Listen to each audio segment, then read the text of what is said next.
Bueno, muy buenos días a todos. Nuevamente los saludo con mi cariño y aprecio. Espero que se encuentren todos muy bien. En este momento tenemos 39 estudiantes conectados. Faltan como unos 12 todavía. 12, 13 alumnos más, pero espero que se vayan conectando poco a poco. Les deseo espero pues que hayan tenido un feliz día de ayer y hoy entonces vamos a continuar con nuestro tema del curso. Que venimos tratando desde la clase anterior, que es más bien un tema como de repaso de cosas que ustedes ya saben, que es el de la solución de sistemas de ecuaciones lineales simultáneas. Permítanme, voy a compartir mi pantalla.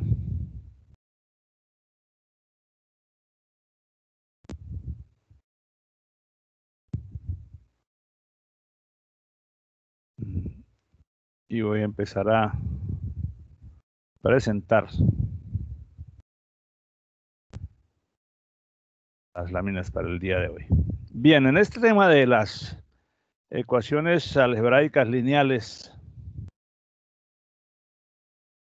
veníamos hablando de varias cosas. Inicialmente el tema lo introdujimos mencionando la representación matricial de un sistema de ecuaciones, es decir, la herramienta que normalmente se usa para representar el sistema es una matriz conformada, como ya sabemos, por los coeficientes de las distintas incógnitas en las distintas ecuaciones. Y como sabemos también que para que un sistema de n ecuaciones simultáneas pueda tener una solución particular, se requiere que sean en n incógnitas, es decir, que haya tantas ecuaciones como incógnitas. Entonces la matriz es cuadrada. Usando distintas técnicas de manipulación de matrices, se puede encontrar la solución del sistema, obviamente sin perder de vista el concepto de que la representación matricial es una forma simbólica de representar el producto de los coeficientes que están en la matriz por las incógnitas que están en el vector de incógnitas, y la multiplicación de filas de la matriz por el vector de incógnitas nos produce como resultado cada una de ellas un término independiente. De allí que sea esa representación la más usual para manipular esta clase de objetos como son los sistemas de ecuaciones. Hablamos un poco sobre la estrategia de solución gráfica para sistemas de 2 o 3 ecuaciones, que consiste pues en despejar una incógnita en ambas ecuaciones y graficarlas, con lo cual nos dan o líneas rectas en el caso de que sean 2 ecuaciones con 2 incógnitas, o nos producirían la confluencia de planos en el espacio en el caso de que fueran sistemas de 3×3. Y esa representación geométrica de planos en el espacio ya resulta un poco más difícil de manejar gráficamente, y pues existe el concepto, pero normalmente no es que se use preferentemente. Luego hablamos un poco de la solución de sistemas mediante la estrategia de la regla de Cramer, que requiere el cálculo de determinantes.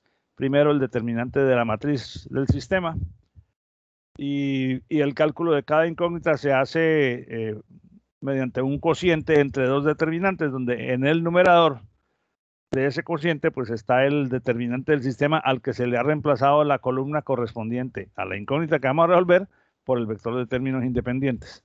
Eso no sería ningún problema si no fuera porque, dependiendo del gran tamaño, de que el sistema crezca en tamaño, el cálculo de los determinantes se hace más arduo, obvio, para hacerlo manualmente, porque siempre se puede hacer mediante una herramienta de software que sea recursiva. Y finalmente vimos la eliminación simple de Gauss, en la que tomábamos la matriz del sistema y mediante puras operaciones algebraicas simples, mediante un algoritmo bien elemental, transformábamos esa matriz en un sistema equivalente de la forma triangular superior. Es decir, que tiene valores en la diagonal principal y por encima de ella, pero tiene por debajo de la diagonal puros ceros, solo ceros.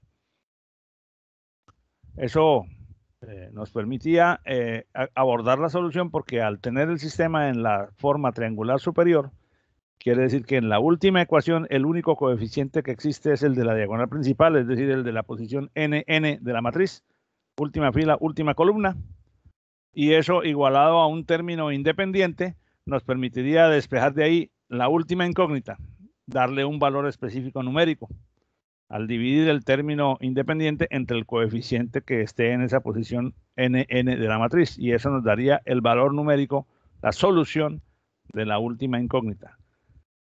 Con ese valor, devolviéndonos a una ecuación anterior, se reemplaza ese valor numérico en la posición respectiva de la incógnita, de la última incógnita, y tenemos una expresión que puede, arroja como resultado un valor numérico para la incógnita inmediatamente anterior. Y con esa mecánica, sustituyendo hacia atrás, podemos resolver todas las incógnitas del sistema. Pero es un poco arduo, un poco elaborado, por decirlo de alguna manera, el método de hacer primero las eliminaciones para construir la matriz triangular superior y luego las sustituciones hacia atrás.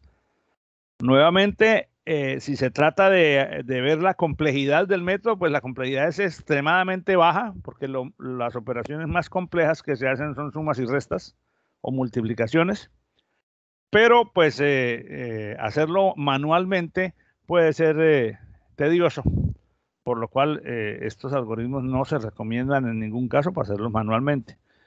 Creo que tendremos que ver más bien cómo abordar el uso de estos métodos desde una perspectiva computacional, como muy seguramente lo vamos a hacer en unos momentos después, no hoy, pero sí tal vez en la siguiente clase o en las siguientes que vienen más arriba. En la sesión de hoy, entonces, vamos a dar un paso más y vamos a mirar dos enfoques adicionales a los que ya vimos en la clase anterior. El conocidísimo método de eliminación de Gauss-Jordan, que ya no requiere la sustitución hacia atrás, que sí requería la eliminación simple de Gauss. Este simplemente transforma el sistema en un sistema solución. Y después de que lo miremos con un pequeño ejemplo corto para comparar con lo que ya hicimos anteriormente, entonces proponemos la forma de resolver un sistema mediante lo que se conoce como la iteración de Gauss-Seidel. Este método, digámoslo así, esta estrategia de solución no es matricial, es simplemente una estrategia iterativa que parte de una solución supuesta y que conduce a la solución del sistema, pero que dependiendo de las características en el sistema puede no converger a la solución. Entonces es una herramienta que está en la caja de herramientas de todo ingeniero que trabaje con esto, pero que no necesariamente conduce a la solución. Es una estrategia muy parecida, creo que ya lo había mencionado antes, a la iteración de punto fijo que se usa para el cálculo de raíces de ecuaciones, cuando se establece una fórmula y esa misma fórmula se itera sobre sí misma varias veces para mejorar la precisión de la respuesta, o para llegar a un punto en el que por el porcentaje de error se decide o se establece que definitivamente pues no hay convergencia. Entonces vamos a proceder a mirar estos dos temas el día de hoy, que son bien sencillos, o sea que no nos van a generar mucha complejidad conceptual, porque además pues, corresponden a cosas que seguramente ustedes ya tienen suficientemente estudiadas en cursos anteriores. Entonces, el problema el método, la estrategia de la eliminación de Gauss-Jordan es una variante de aquella eliminación simple de Gauss que vimos en la clase anterior. Solo que esta no transforma el sistema en un sistema triangular superior, sino en la matriz identidad. Es decir, esta elimina cada una de las incógnitas de todas las demás ecuaciones. Me refiero a lo siguiente. En la primera ecuación, en el sistema, la primera incógnita solamente queda visible en la primera ecuación y en las demás posiciones se elimina. En la segunda fila de la matriz solamente queda visible el coeficiente de la segunda incógnita y en las demás se elimina, y así sucesivamente. Es decir, que cuando se termina la eliminación de Gauss-Jordan, lo que tengo es una matriz identidad donde hay unos en todas las posiciones de la diagonal principal, ceros en las demás posiciones, y lo que esté en el vector de términos independientes luego de todas esas operaciones, pues son los valores que resuelven al sistema, son los valores de cada una de las incógnitas. No es necesario sustituir en las ecuaciones hacia atrás porque la eliminación se hace completamente, como lo vamos a ver ahora.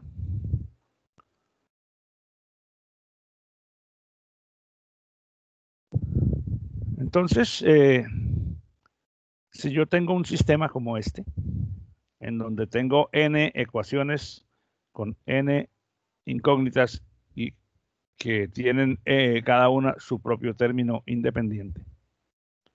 A11 x1 más A12 x2 más A13 x3 más A1n xn igual a B1. Lo mismo para la ecuación 2, lo mismo para la 3, etc. Si tengo este sistema, que es la representación matricial de un sistema de n ecuaciones simultáneas con n incógnitas, el método de eliminación de Gauss lo que busca es transformar este sistema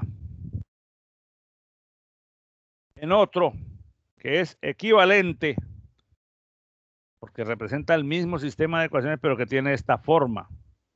Es decir, 1 en la diagonal principal en todas sus posiciones, ceros por debajo y ceros por arriba de la diagonal principal. Entonces, esta pues es el sistema solución, porque si lo leo en la forma algebraica es 1 por x1 más ceros igual a este sigma 1, quiere decir que x1 vale sigma 1. En la segunda fila, 0 por x1 más 1 por x2 más 0 por las demás igual a sigma 2, entonces quiere decir que x2 vale lo que haya aquí. Pero para llegar a este sistema, tiene que hacerse mediante transformaciones del sistema original. ¿Alguien quería preguntar o decir algo? Oí un micrófono abierto. Bueno, aprovecho para reiterarles nuevamente, en el momento en que haya preguntas o dudas, por favor suéltenlas inmediatamente para que no nos pasen. Entonces, la idea es encontrar este sistema a partir de transformar el original. Y eso es bien fácil de hacer, porque la estrategia es muy simple.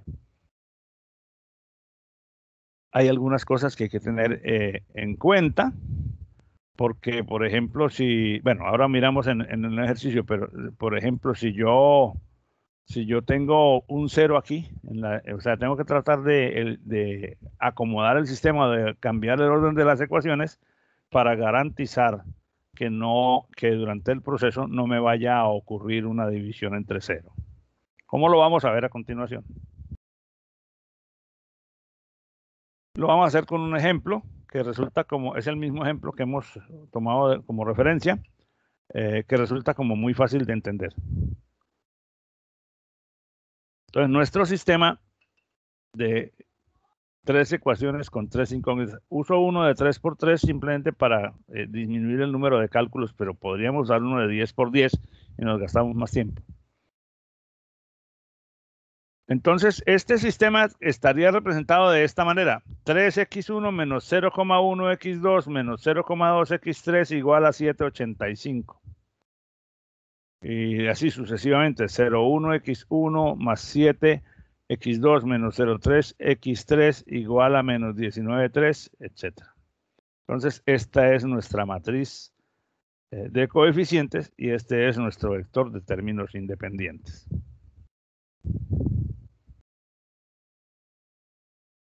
Para aligerar, y porque es una práctica admitida universalmente, en lugar de representarlo así, lo representamos como una matriz aumentada, es decir, donde sabemos que esta es la matriz de coeficientes y que después de esta rayita están los términos independientes.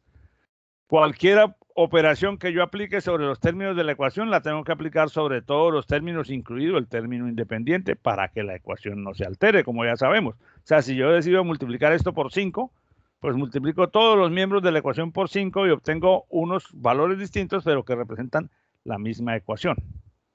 Entonces, la notación de la matriz aumentada se dice aumentada porque cojo la matriz y la aumento con el vector de términos independientes para no estar escribiendo esta simbología que no me aporta ningún elemento en el momento del cálculo. De hecho, con esta representación también se pueden abordar el diseño de las estructuras de datos dentro de un programa que haga esta tarea. Entonces simplemente hacemos la abstracción mental de que es esto por x1, esto por x2 y esto por x3 da igual a esto y así sucesivamente. Entonces procedamos.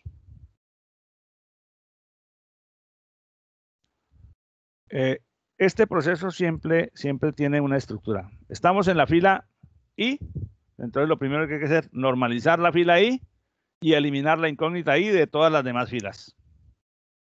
Entonces, si I vale 1, entonces normalizamos la primera fila y eliminamos la incógnita 1 de la segunda en adelante. Normalizar significa poner el coeficiente de la ecuación que esté ubicado sobre la diagonal principal en el valor de 1. O sea, dividimos toda la ecuación entre el coeficiente que tenga la incógnita 1 en el caso de la primera ecuación. Divido todo entre A sub 1, 1 y entonces esta fila se me va a convertir en un 1 aquí, en menos 0,1 sobre 3 queda menos 0,03333. Esto dividido entre 3, todos los elementos dividido entre este pivote. Y entonces mi sistema que antes tenía esta forma, ahora queda con esta forma. No se altera el sistema porque lo que yo he hecho es una división de toda la ecuación entre un escalar y por lo tanto, mientras ese escalar no sea un 0, se puede hacer y no se afecta a la validez matemática de la ecuación. Por eso es importante que aquí no haya un 0, porque entonces no podría hacer ese proceso de normalización.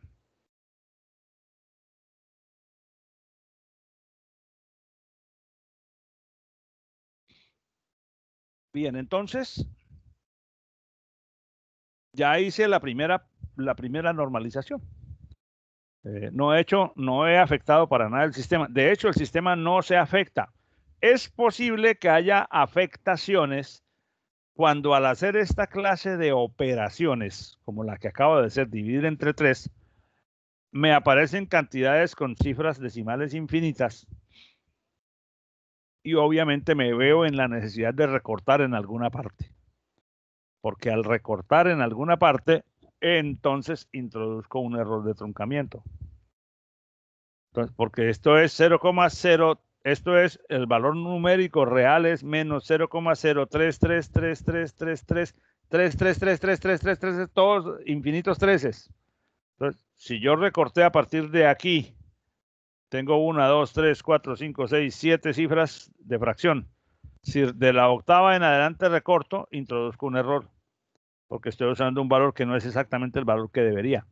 Pero si recorto desde la tercera, introduzco un error más grande.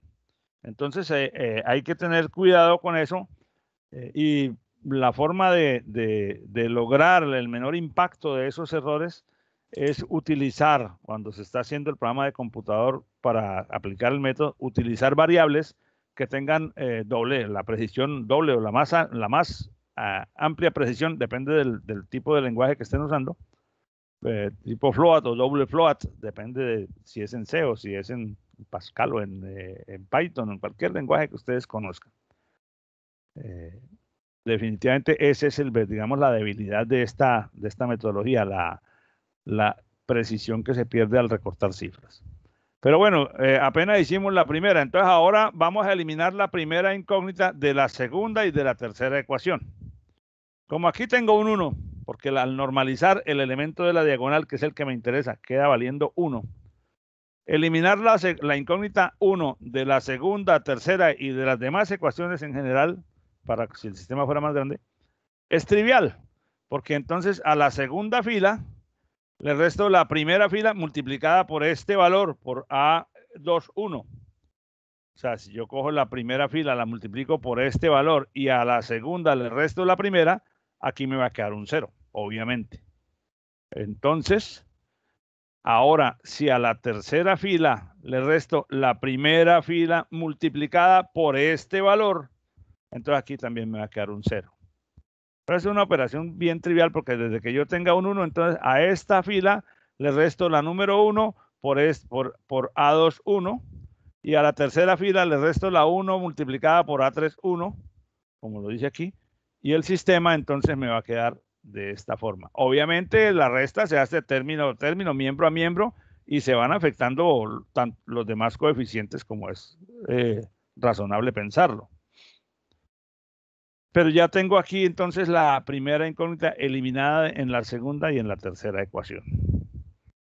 No hay ningún problema, salvo el que ya mencioné nuevamente de las cifras significativas. Aquí, por ejemplo, está 0,19. Pero aquí este 7.00333333. Una buena práctica es usar una cantidad razonable de cifras decimales, no solamente 2 o 3, para eliminar el impacto de esos pequeños pedacitos que estoy recortando. Siguiente paso, normalice la fila 2. ¿Cómo se normaliza la fila 2? Divida todos los elementos de ella entre el coeficiente A2, 2, o sea, entre el coeficiente que está en la diagonal principal. ¿Para qué? Para lograr que ahí haya un 1. Este 0 no va a cambiar porque por cualquier cosa que yo multiplique o divida un 0, siempre va a ser un 0.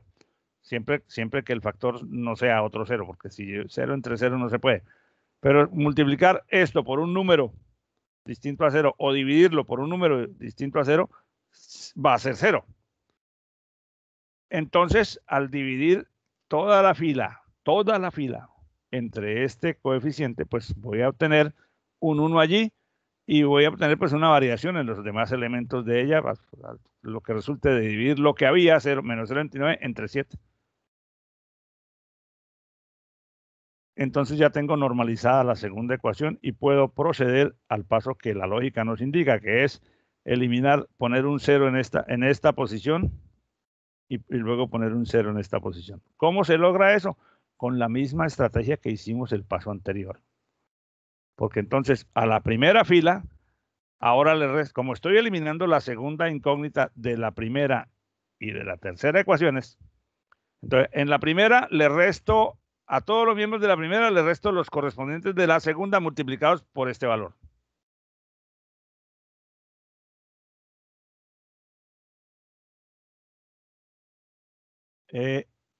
Por A. Perdóname un segundo, vamos a corregir a ver si aquí como que hay un pequeño error.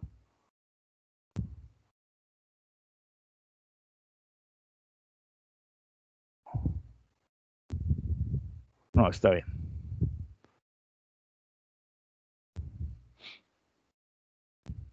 Le resto esta multiplicado por este valor y a la tercera le resto esta multiplicado por este valor. O sea, le resto a la primera, le resto la segunda multiplicada por menos 0,3333 y a la tercera le resto la segunda multiplicada por menos 0,19. Como es restar, al restar estas cantidades, en este caso casualmente que son ambas negativas, al restar un negativo se suma y entonces da 0 aquí y 0 aquí. Entonces nuestro sistema, después de hacer esas dos operaciones, nos queda de esta forma. Fíjense, ya tengo un 1, del primer paso tenía un 1 en la primera posición de la diagonal principal, 0 en las demás. Y ahora tengo un 1 en la posición de la segunda incógnita, en la posición de la diagonal principal para la segunda ecuación, y 0 en las demás posiciones de la columna. Ya es evidente ¿para dónde vamos? Aquí ya yo podría resolver con sustitución hacia atrás porque de la tercera puedo despejar el valor numérico de x3. Pero como estamos haciendo eliminación de Gauss-Jordan, no se hace sustitución hacia atrás. Se repite otra vez el mismo proceso ahora con la fila 3. Entonces normalizamos la fila 3 dividiendo todos sus elementos entre el coeficiente que está en la diagonal principal para hacer que esa posición se convierta en un 1. Aquí sigue siendo un 0, y aquí un 1, y aquí lo que resulte de dividir este valor entre este, y entonces mi sistema queda de esta manera.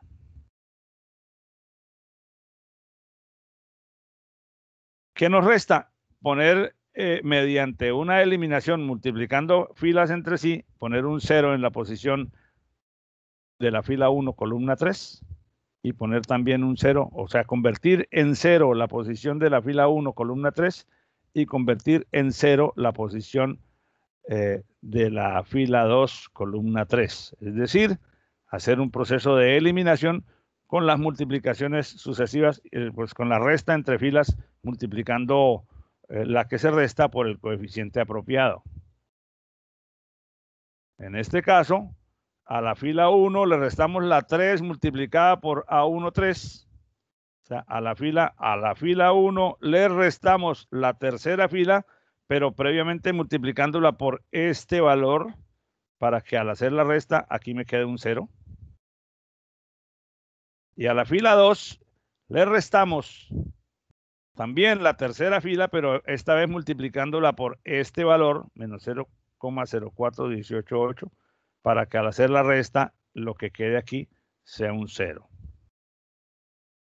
El término independiente en ambos casos sufre la misma operación y obviamente cambia el valor dependiendo de lo que resulte de la operación.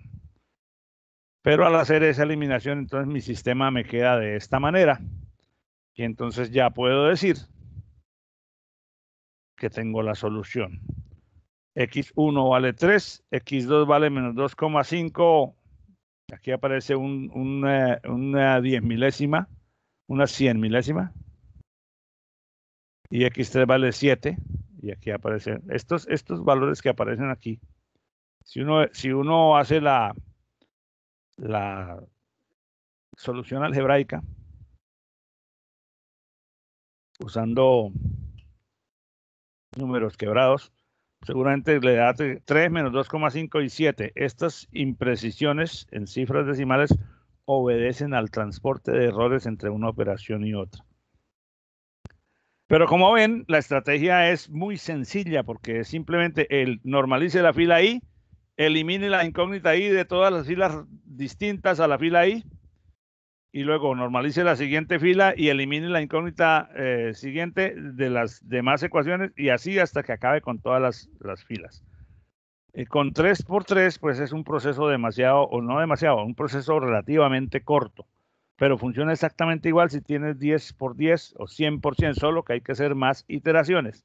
Y nuevamente tendremos que ver cómo aplicar esto, no manualmente, porque ninguno de los métodos numéricos fue inventado para que la persona tenga que hacer manualmente los cálculos. Se pueden hacer, obviamente, pero pues como se trata de situaciones donde hay un gran volumen de cálculo, pues la idea es automatizarlo, como lo veremos después con algún par de herramientas. Bueno, quisiera saber si sobre esta metodología de Gauss-Jordan hay alguna duda, alguna inquietud, o alguien desea que se amplíe alguna de las partes de la explicación. Profe, yo tengo una pregunta. En el caso de que una de las celdas que se va a normalizar tenga un 0, ¿cómo sería? Bueno, ese es el primer reto, ¿no? Entonces, cuando estás en esta posición, ahorita me arranco aquí. Cuando estamos aquí, o digamos acá, antes de hacer ninguna operación, asegúrate que eso no suceda. Si aquí hay un 0, pasa para arriba, pasa esta ecuación para arriba o pasa para abajo, cámbiala de sitio, reordena las ecuaciones para asegurar que no haya ceros en la diagonal principal. Si no puedes reordenarlas, o sea, si siempre te queda algún 0 en la diagonal principal, ahí algo pasa en ese sistema, y entonces ese sistema o no está bien condicionado o simplemente no lo puedes resolver mediante la eliminación de Gauss-Jordan. En general siempre se puede reordenar, salvo que hayan ecuaciones que sean la misma ecuación dos veces o cosas así. O que el sistema esté mal condicionado, pero la solución, en ese caso, la única posibilidad es esa: reordena las ecuaciones para que la diagonal no te quede con 0, porque si partes con un 0 en la diagonal, ese no lo puedes normalizar. O sea, y ahí vamos a tener un problema. Pues uno lo puede normalizar, pero 0 sobre lo que sea sigue siendo 0. Y entonces el problema viene cuando se hacen estas operaciones de este tipo, pues porque se sale de control la estrategia. Entonces, simplemente, o bueno, decir simplemente puede ser pretencioso. Te debes esforzar porque la organización original del sistema no cause ese riesgo. ¿Ok?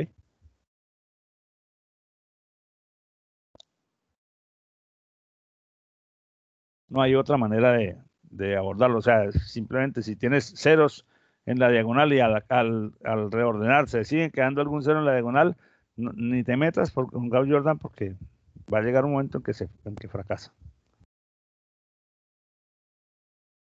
Bien, eso en cuanto a Gauss-Jordan. Ahora comparémoslo con la otra estrategia, con la de Gauss-Seidel.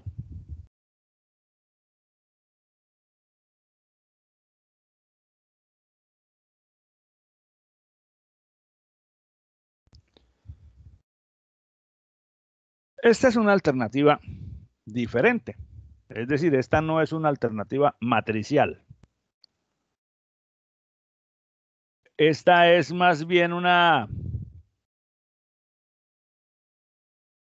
estrategia maliciosa, la malicia indígena. Dice, bueno, hagamos una cosa, en lugar de hacer todo ese cuento de matrices, hagamos lo siguiente, vamos a escoger un punto de partida, una solución inicial para el sistema. Por ejemplo, puede suponer que todas las incógnitas valen 0 y hagamos unas expresiones iterativas que me permiten ver si sucesivamente ellas se van corrigiendo hasta cerrarse sobre una solución razonablemente exacta. Eso implica, como estoy partiendo de una solución supuesta, implica que cada vez que yo corrija esa solución y encuentre un nuevo juego de valores para las variables, calcule el porcentaje de error entre las nuevas variables y las que estaban en la iteración anterior para saber si todas están por un porcentaje de error menos de una determinada tolerancia. Si no están todas dentro de esa precisión, hago una iteración más y vuelvo a verificar. Entonces, esto se parece mucho a los métodos, como ya lo he dicho en varias ocasiones, a los métodos iterativos como el de la iteración de punto fijo, que facilita, en algunos contextos, facilita la solución del sistema. Se suele usar para sistemas de cierto tamaño porque es, digamos, fácil de implementar y porque dicen los autores de los métodos numéricos que acarrea menos errores de redondeo. Yo realmente no tengo forma de contradecir eso, pero tampoco tengo forma de asegurarlo distinta a las demostraciones o a los argumentos que ustedes pueden encontrar en el libro de texto y en los libros sobre el tema. Pero hay casos en los que no converge. Entonces, esta iteración también, esta metodología, pues hay que algoritmizarla, tenerla en un algoritmo, ponerlo a correr y si después de 3, 4, 5, 10, 20, 50 iteraciones, qué sé yo, el algoritmo se da cuenta que la solución no converge, pues para y dice, no hemos llegado a una solución. ¿Cómo se da cuenta un algoritmo? Pues porque tú introduces dentro de su lógica alguna función que cada vez que termine una iteración compare los valores, calcule el error porcentual de cada una de las incógnitas con respecto a su versión inmediatamente anterior, en la iteración inmediatamente anterior, y vea que si eso no se va cerrando, no va disminuyendo, pues simplemente en algún momento toma la decisión después de, no sé, n iteraciones y le informa al usuario el algoritmo, el porcentaje de error no está decreciendo. O decrece para algunas variables, pero aumenta para otras, por lo tanto no hay convergencia. ¿Cómo funciona? Bueno, otra vez, supongamos un sistema voy a representarlo con 3 ecuaciones y 3 incógnitas solo por simplicidad. Ustedes pueden encontrar que esto en los libros se representa como A11x1 más A12x2 más puntos suspensivos más A1nxn. O sea, hacen la representación genérica de un sistema de n por n. Y eso pues complica un poquito o alarga un poquito las ecuaciones que se van a derivar de esta representación. En este ejemplo preferí hacerlo solamente con la representación de un sistema de 3×3 por puras razones de simplicidad. Pero como tenemos todos capacidad de abstracción, pues nos podemos imaginar lo que es la notación general. Bien, de este sistema es fácil reescribirlo de esta manera. De la primera ecuación, despejo x1 y tengo que x1 es igual a b1 menos todo esto dividido entre a11. Esa pues es un despeje algebraico elemental que no tiene la menor discusión. Lo mismo de la segunda ecuación de espejo x2 y de la tercera ecuación de espejo x3. Si fueran n ecuaciones, pues va a tener n expresiones de esta forma. Obviamente hay que aceptar, para no perder de vista que A11, A12, A13, A21, los A y J son números. Algunos de ellos pueden ser 0, 1, 2, 3, cualquier número, que son los coeficientes de las ecuaciones.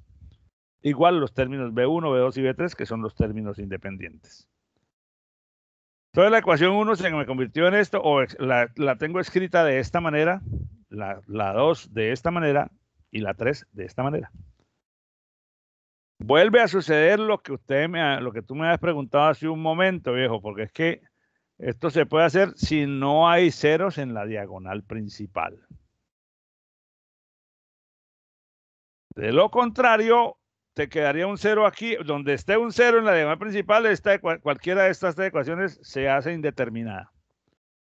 Reordenar las ecuaciones para garantizar que no haya un 0 en la posición de la diagonal. Es que no haya 0 aquí, que no haya 0 aquí, que no haya 0 aquí. Si aquí hay un 0, ponga esa de tercera y ponga esta de primera. Entonces ya en la posición de la diagonal no estará este valor, sino este.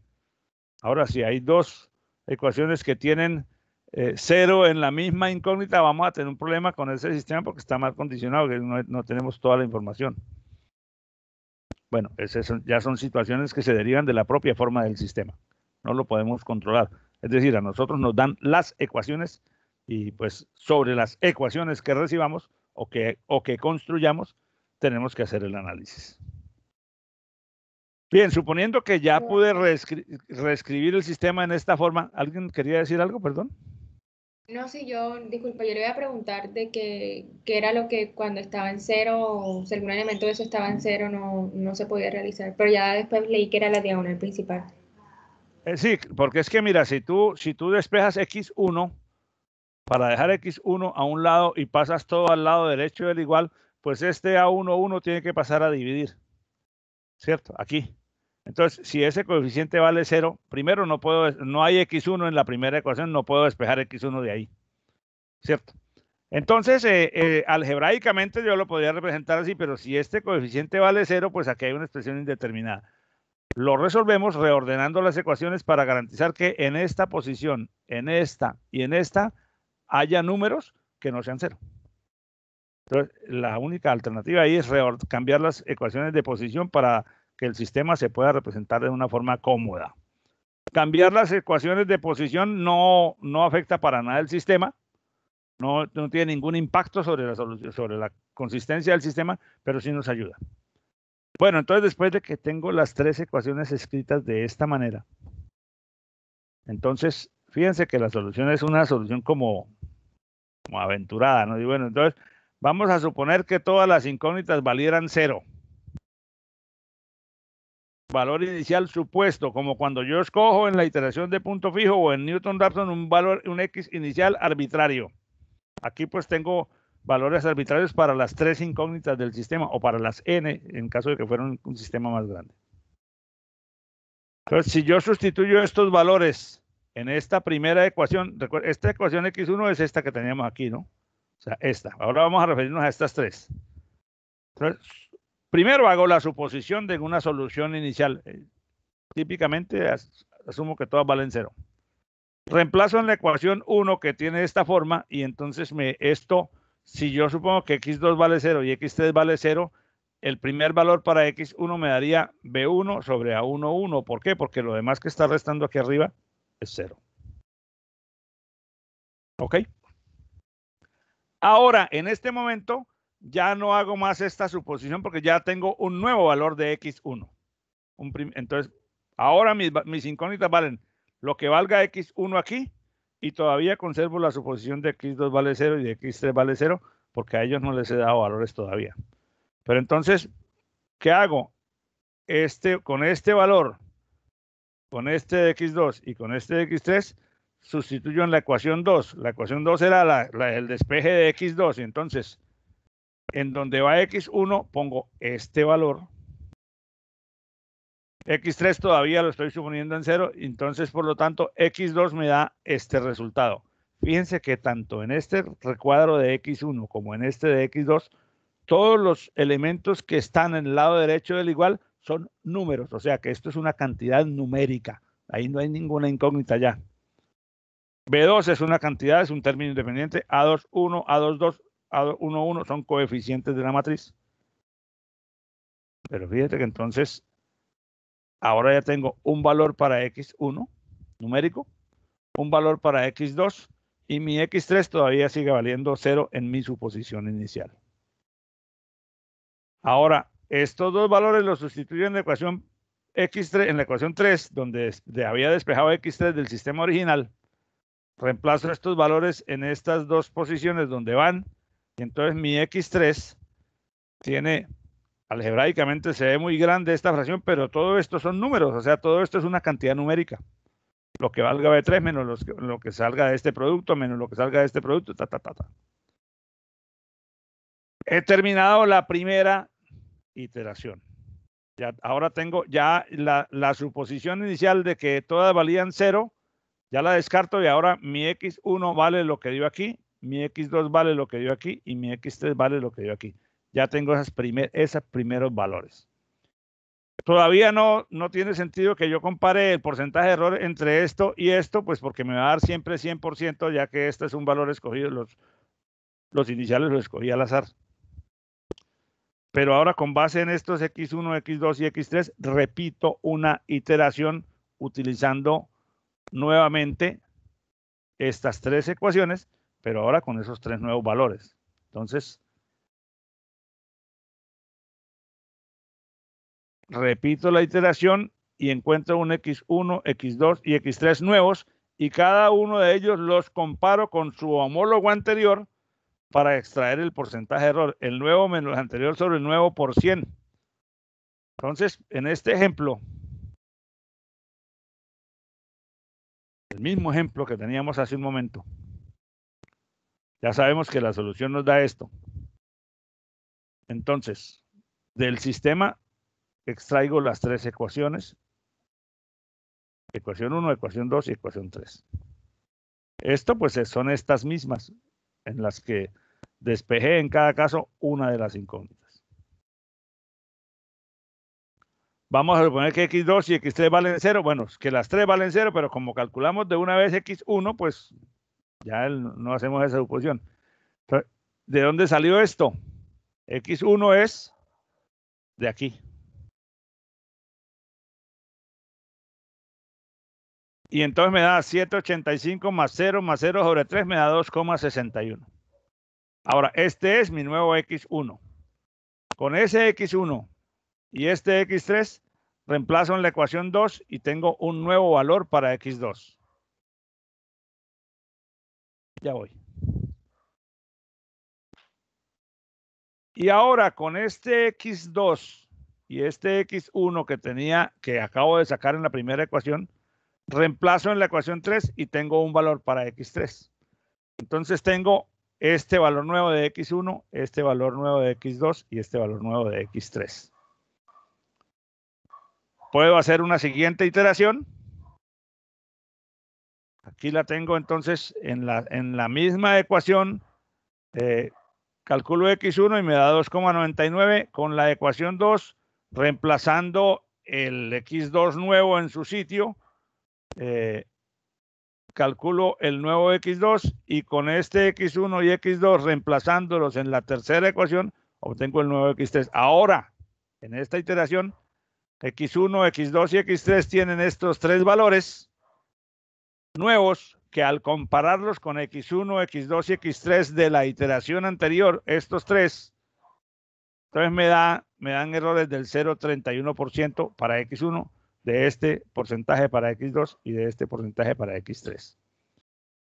Si estos porcentajes todavía no son satisfactorios, hago una iteración más. Si ya son inferiores todos al límite que me ha propuesto, ahí tengo la solución. 2,99, que es 3, menos 2,5 y 7. Más o menos. Dile que ya bajo en un segundo. Que tengo que ir a recibir un envío que me acaba de llegar.